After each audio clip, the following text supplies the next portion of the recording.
ba lagi ay muntik o kaya'y giniguan?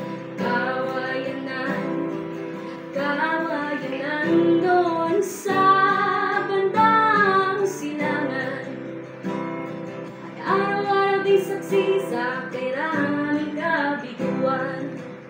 Kawayan mo na, o nene, ang nanay mong mapagmahal.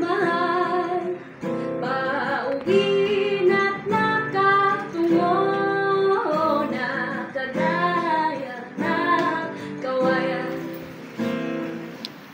Kawayan mo na, o nene, ang nanay mong minamahal.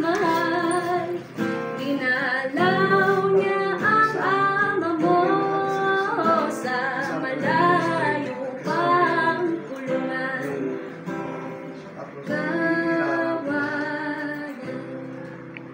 Kawayan mo na, nene, ang nanay. Sa gusto ka mong mataas pang score mo. Ano kaya mo ito?